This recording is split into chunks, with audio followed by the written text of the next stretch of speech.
Aw man, guys.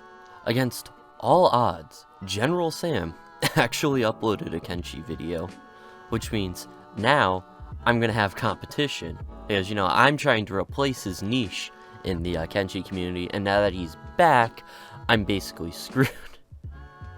Anyways, when I was watching the video, I noticed that he still doesn't really know how to start off in Kenshi.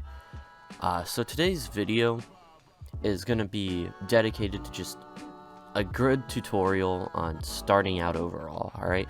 This one is not going to involve any mods, and you are going to end up with a lot of stuff.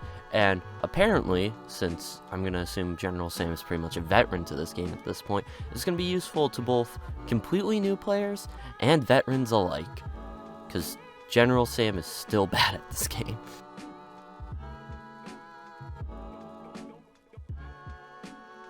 Alright, so I'm going to start with just doing the Wanderer difficulty.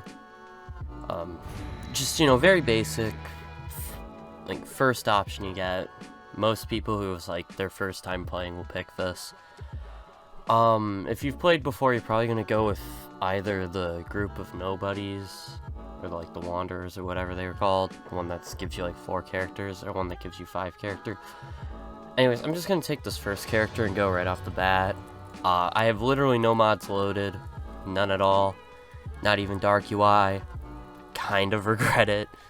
But that's not what matters. So anyways, when you spawn in with the Wanderer, you're guaranteed to spawn into the hub, which is this city. And in this city, there's only 3 buildings that are intact. The bar, this small shack, and this tower over there. So I'm gonna go into this house. So this house, inside there's randomly generated loot, and there's also something for you to pick in a chest. And no one lives here or owns anything here, by the way, so you can just take whatever you want. I mean, it's marked as stealing here, but it's nothing, don't worry about it. And yeah, you can just grab pretty much everything in here. Yeah, and if you don't have enough room, you can do multiple trips. In there was a holy flame. You're gonna want that if you travel north anywhere on the map, or well, the areas that are like directly north. Over here, this place called Ockran's Pride, Ockran's Gulf, Ockran's Valley, the Arms of Ockran, Rebirth, you know, like this entire general area up here. Probably gonna want a holy flame just so that you don't get harassed by the guys. It's their version. It's basically a Bible, and they're all a bunch of religious dumbasses, if you don't know that. That's a fair warning. They also hate females, and my strategy doesn't even involve going there. So we're not going to be going there for today. But you might want to pick that up and use it if you go over there. So then after that, the first place you're going to want to go to is the other city on the map that's marked, Squin.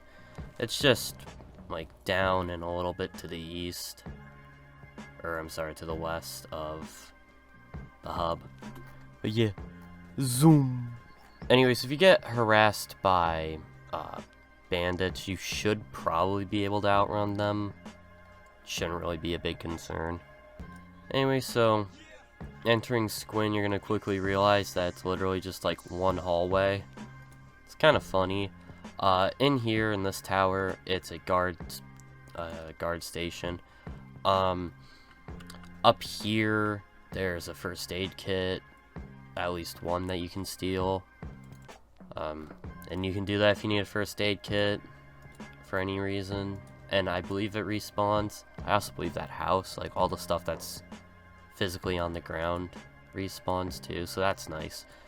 Anyways, but if you just run straight through the place and you start running up this hill, and that's over here, you're gonna discover a place called the way station. Alright, so if you just go to this way station on the map. So anyways, this little place isn't really owned by the local faction, but it's like it's a nice little place where you can go and like sell stuff and get like building supplies to build a base, and you know, it's just like a nice little like outpost out in like the middle of nowhere, right? Yeah, well, down here there just so happens... Okay, speed up. There just so happens to be a camp full of people. And these guys just so happen to basically be bandits.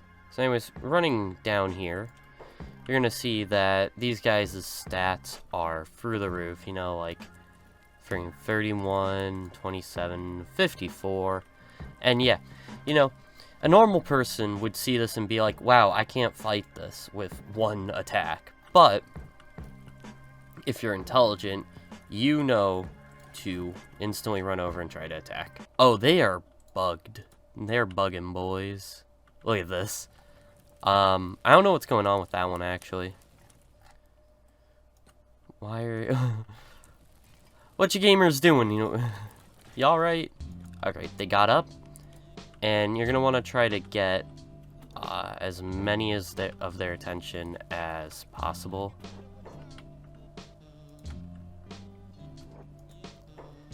Without getting hit, also, that'd be preferable. It's alright if you get hit a little, just be careful. But yeah, we're gonna want to grab all these guys' attention, and you know, they're awfully close to a way station, which just so happens to have its own security, and you know, their own guards. So, taking this army of ruffians and bandits, and just chase them. And if you do this little trick, I made a video about it actually, but this little trick basically keeps aggro on them, and also allows you to outrun them, just by running a certain distance, and then engaging on them, and then running a certain distance. Is it a little repetitive? Yes, obviously. But it works, so.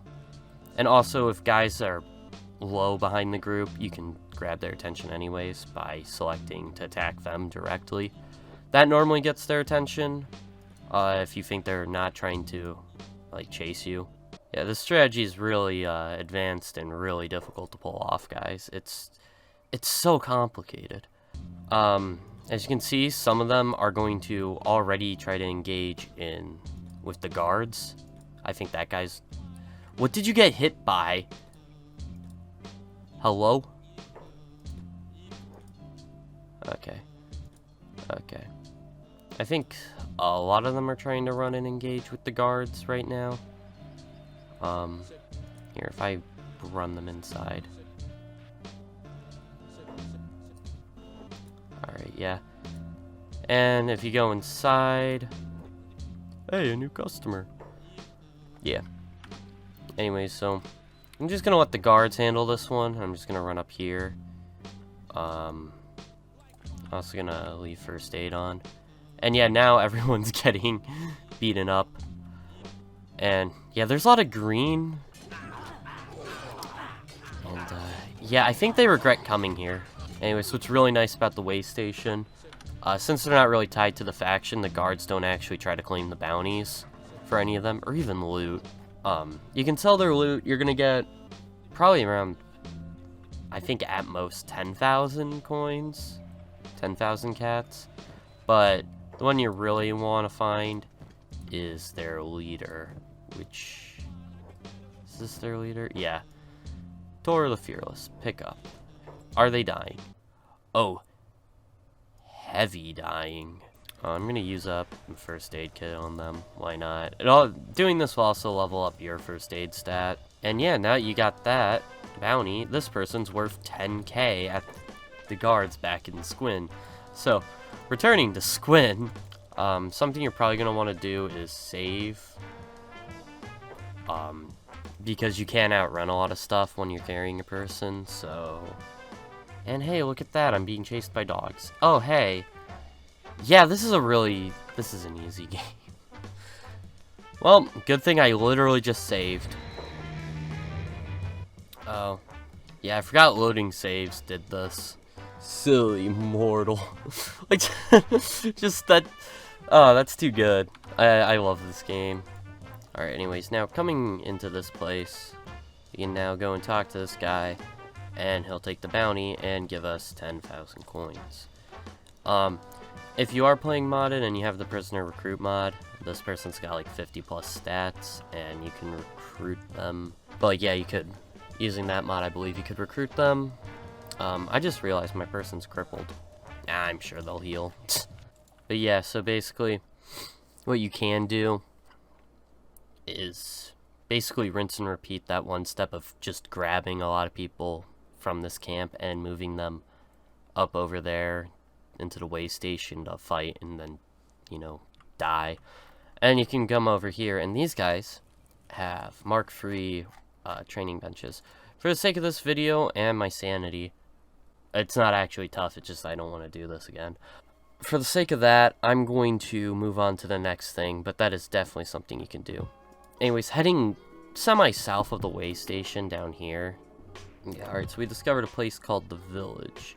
So if we go over to it, but yeah, when we enter this place called Village, we're going to quickly realize that it's in ruins, and that's because in actuality, it's not going to say.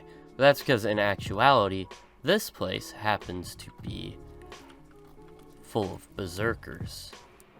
Okay, so these dudes, their axes hit longer, or can have a longer reach than the other thing. But you don't really have much of a reason to go here besides these, or besides the ghost guy. So yeah, and then you can basically run all the way to the way station. It's way more of a hike, but it's for another like 10,000 coins, so it's probably worth it, I'd say. Oh, now he's getting fought by Kral's Chosen. I'm gonna stealth. That was not my goal. Alright, Ghost just got knocked unconscious. I'm gonna run in really quickly and pick him up. Yeah, just a little bit of chaos in this game, you know. Be warned, though, that if you go straight to a city doing this kind of strategy, the guards will take the bounty for themselves. But, like, roaming bands of that faction won't. That's just something to keep in mind. Alrighty, so, finally returning to Squin with the bounty.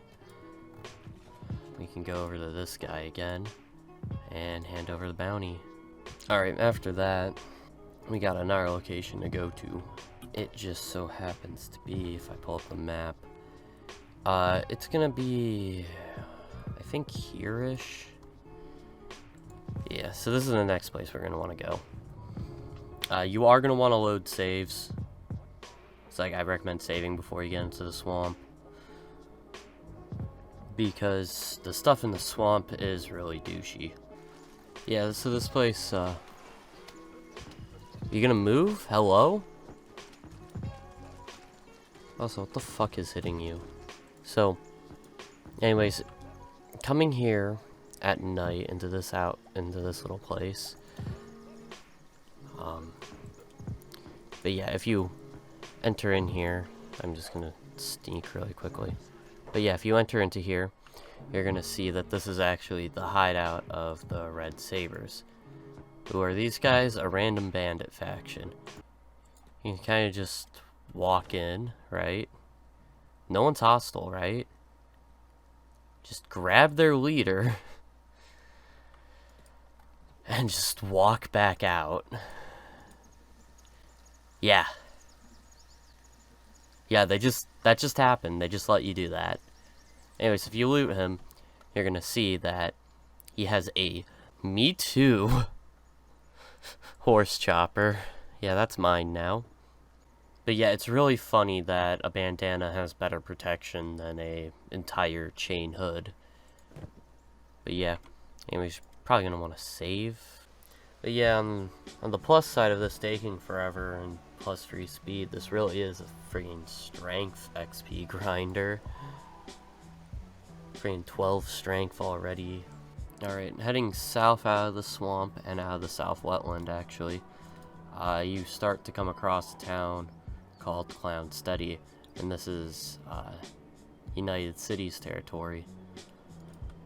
I don't know why they're so far down south either, but they are.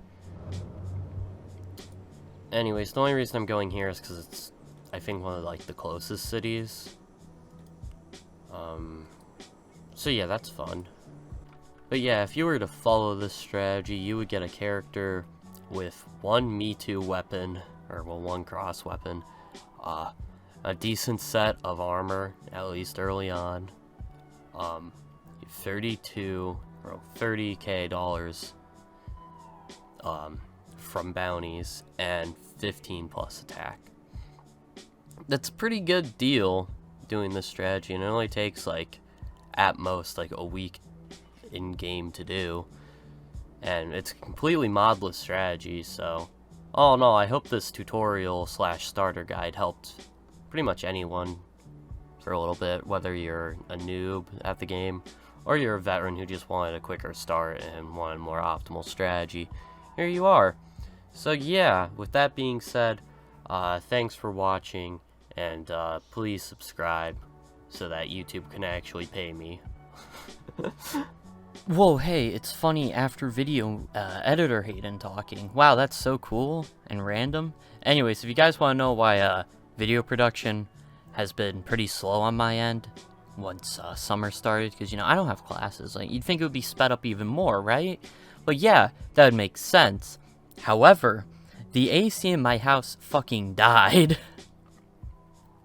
And this is like, I'm literally friggin' at like one of the highest points in my house. Like, all the heat has just risen up here, and it is so unbearable to be up here. So I avoid where my gaming setup is like the plague, and the few times I can stand being over here in this heat is to, you know, watch dumb shit on YouTube or play games. It's not really to fucking edit videos, because it's really painful to do that in this heat. Hopefully my AC gets fixed relatively soon. I have a lot of videos already recorded, and I want to make them into videos. It's just that this heat is unbearable. I might move my rig into my basement. That'll probably be... I don't think I will, but I might if the heat problem still continues. But yeah, that's just why this video has taken way longer than it really should have to have came out. So yeah, sorry about that one, gamers.